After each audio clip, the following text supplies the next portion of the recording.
check 1, 2, 3, check. Oh, hi students!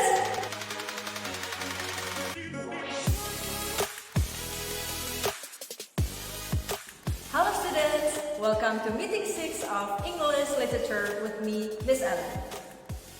In this meeting, we are going to learn about recount text. Let's check it out.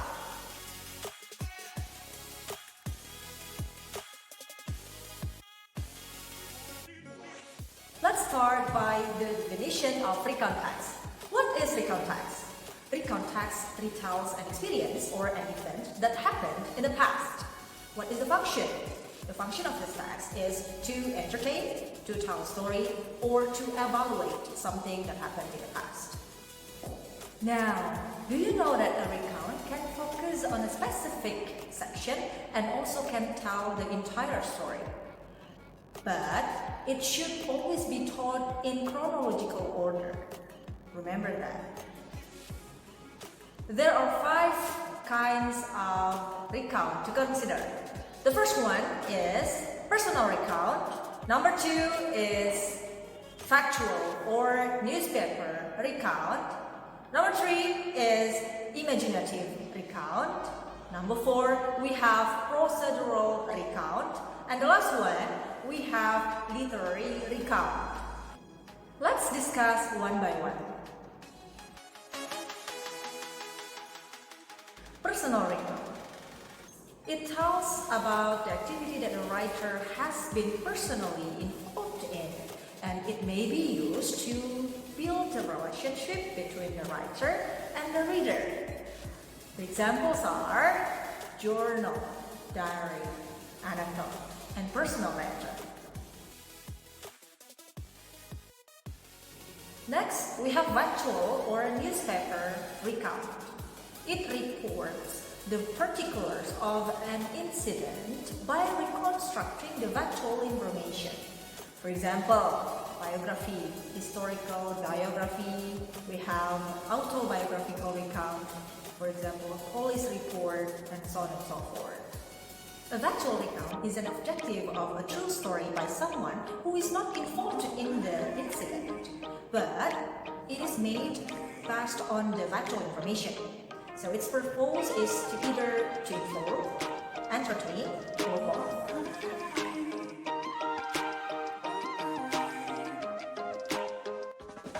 Next, we have imaginative recount. It applies the factual knowledge to an imaginary role to interpret a situation in the past. For example, the day in life of a German soldier. Number 4, we have procedural recount.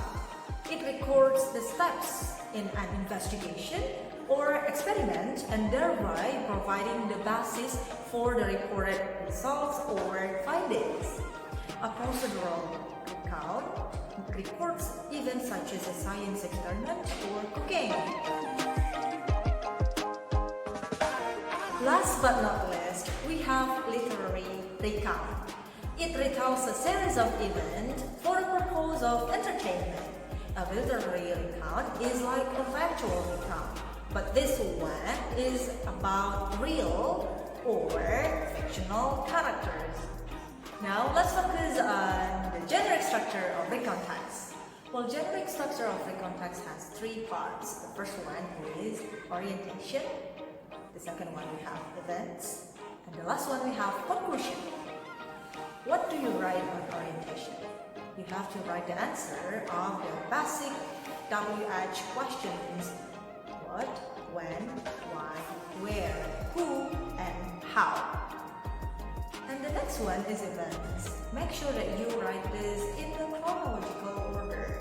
So you will have to use linking words, for example, first, then, after that, and so on and so forth.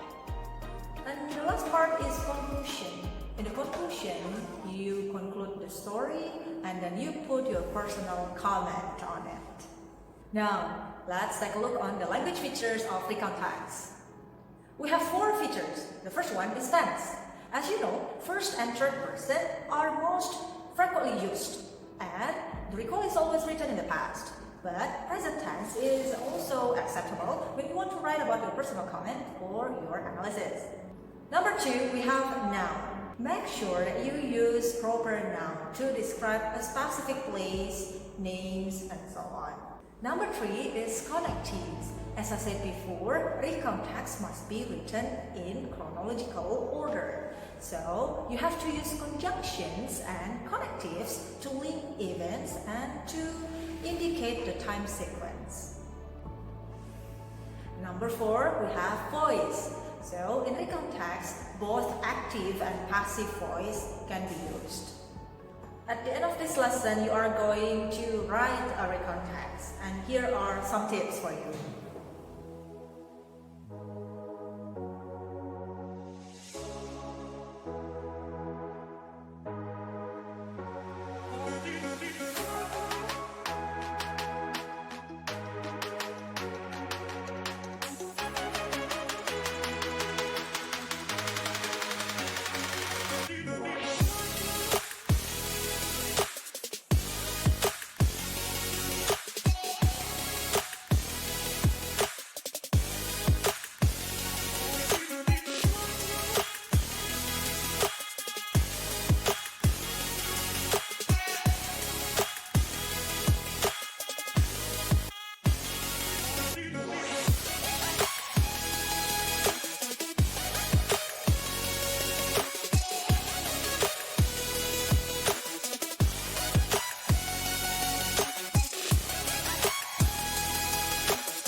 This is the end of our lesson today. Please check your worksheet in the class group and don't forget to submit on time.